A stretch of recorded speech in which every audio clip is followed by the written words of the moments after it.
Our next speaker is Ben Wilson, who's going to come up here and talk to us about dyspraxia in game design.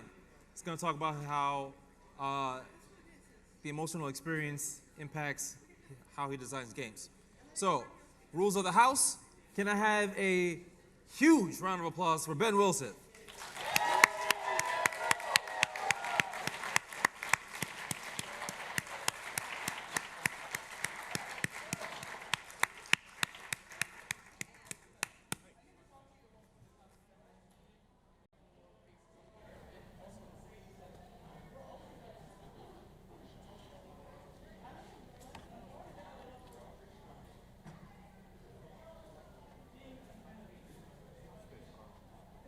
Yeah, it's fine.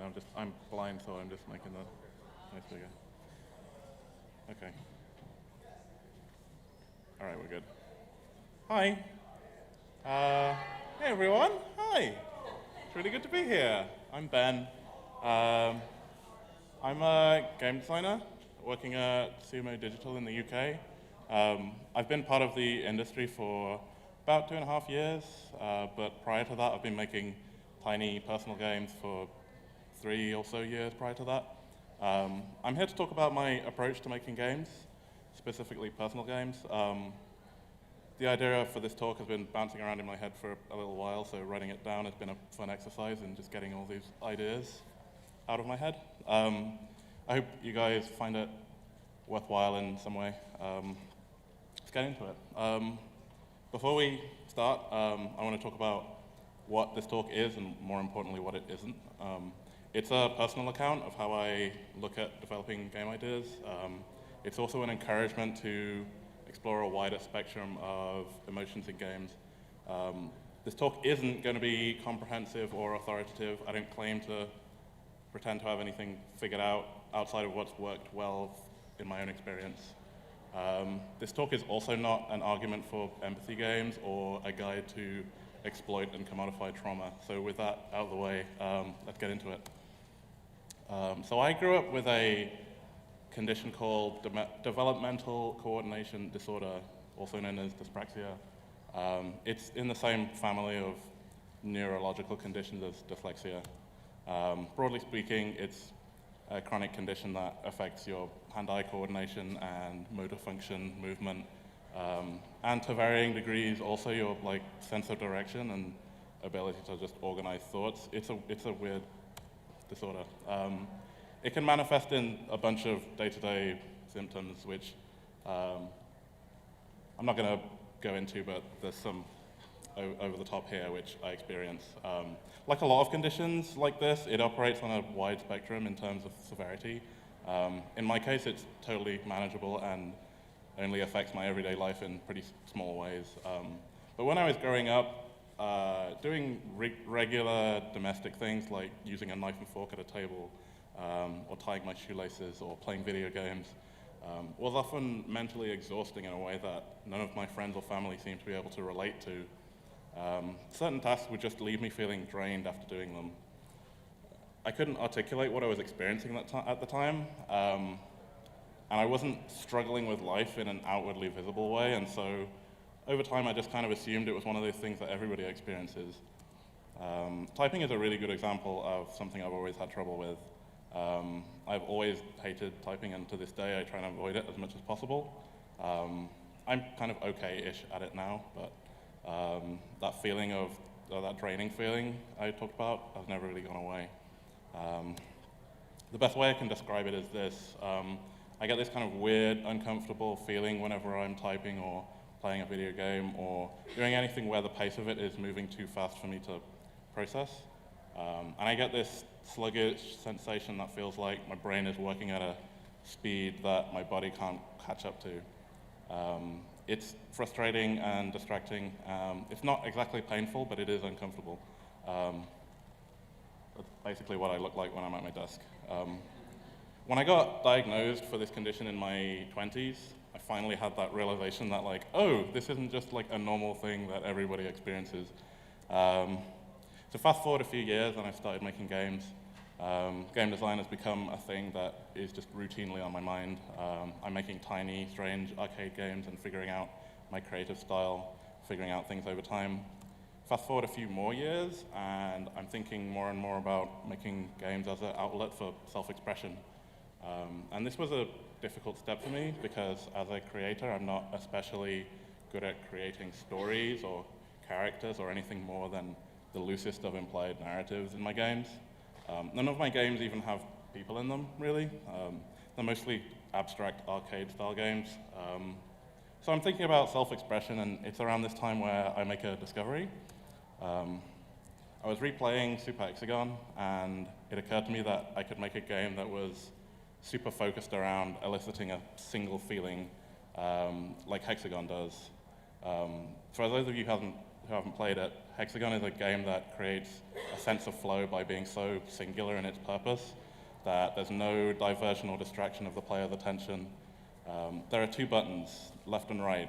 There's no simulated elements that divide your attention even a little bit, like the concept of gravity or health or enemies. It's just singular. I went back and replayed Bennett Foddy's GURP, which you should all play. And I noticed the way that it smartly used its weird control scheme to mirror the actions happening in-game, making the player kind of feel as though they're embodying the character. Yeah, you should play this game if you haven't picked it up. So I'm playing these games among others, and at some point I put together the thought that I could make games that were focused around having the player grapple with the feelings that I experience as part of dyspraxia. I couldn't give my player my condition in an accurate way, obviously, but I could evoke the feeling of it by drawing on some of its symptoms and figuring out how to represent them through game systems.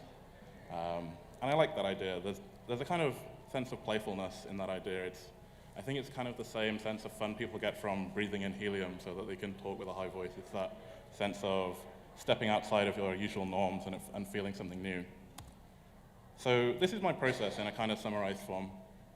It's not actually as neat as this in practice, but the bones of it is here. There are 3 steps. Identify an experience you want to portray, describe that experience in terms of abstract feelings, and design a gameplay metaphor that describes those feelings. I'm going to go into some examples. So going back to GURP here, because it's a really good example, I have no reason to think that Bennett Foddy had a process that looked anything like this. It's just a really good free demonstration. So step 1, the experience we want to convey is rock climbing. And so then for step 2, we would pick out some keywords that describe the experience in abstract terms. So we have things like reach and momentum and grip and proprioception, which is a fancy word for body and limb awareness. And then for step 3, we design a gameplay metaphor that incorporates those abstractions we just talked about. GURP has a really good gameplay metaphor for the experience it's trying to convey. The real-world experience of needing to concentrate on where each of your limbs should go is, The real-world experience of needing to concentrate on where each of your limbs should go is represented by making the player concentrate on where the fingers need to go on the keyboard. And that's combined by the need to use momentum to get reach and grip at the right times on the handhold, which are both real factors. Next example here is a game that I worked on a few years ago called TV Trouble. It's a little puzzle game where you are a TV repair person and you're solving these little micro puzzles to tune in televisions. I wanted to capture a sense of tongue-in-cheek bleakness in the way that the job is depicted, and so I used a similar process to the one I've just talked about. In the case of this game, it's not drawing from a personal experience, but I'm just using the same process to create this implied narrative of embodying this kind of person you're inhabiting. Now I'm going to go through some of the games that are directly inspired by my experiences with dyspraxia. Button Frenzy, from a game I made a few years ago, is a game about performing an extremely simple task at a rate that's difficult to comfortably keep track of. The explicit aim of this is to recreate the feeling I was describing of your brain moving at a speed that your body struggles to keep up with. The game operates at such a speed that in order to do well at the game, the player has to kind of just stop thinking explicitly about the task at hand and just let their muscle memory do the job. The most common feedback I got from taking this game to exhibitions was from players describing their uncomfortable loss of control over their fingers. For many people, it was their first time experiencing something that's just a part of my everyday. The next game here is called Concentric. It's a minimalist action game about moving in circles. If you want a really quick and dirty descriptor, it's basically like Frogger played on a circular playfield. And for this game, I wanted to think about something that I still have issues with to this day, which is being able to tell left from right, which sounds weird saying it on a stage, but being able to tell left from right and being generally confused about the concept of directions. So in this game, that feeling of disorientation is one that I zoomed in on. I made that feeling the primary source of friction in the game. The intended player feeling is a quiet sense of, oh, I know what I want to do, where I want to get to, but this would be so much easier if I could just kind of tell which way was which. And so that's what I kind of was playing with in this game. Last example here is a game called Veda. It's basically a twin-stick shooter without the shooting. You control these two pucks connected by a beam, and you have to move them independently with separate analog sticks. The thing I wanted to capture here was the feeling I get whenever my attention is split between two things. I made that into a gameplay metaphor by having you firstly control two things at once, but also have you perform two separate tasks at once in parallel, destroying enemies with the beam and also avoiding getting hit. While I was writing this talk, it occurred to me that this process is kind of like the opposite of how people interpret dreams. In that process, you try and decrypt coded metaphors and infer meaning from them. And in my process, you're doing the opposite. You're kind of making metaphors and leaving them there for the player to experience in the game. This might be a flimsy analogy. We'll see if it sticks. We're going to close out with a few takeaways. Firstly, I'd implore you to look outside of games for interesting game mechanics. I draw from my experiences with Dyspraxia, but you can draw from anything. Make gameplay metaphors that can describe an experience. And most importantly, one that took me a long time to figure out, but your game can be autobiographical without having a story. If you're someone like me who thinks about making games in terms of systems and gravitates towards that, you don't have to think about your games as devoid of meaning or personality. Games can still convey something to the people who play them, and you have a huge hand in authoring that. That's the end of the presentation. Thanks for listening.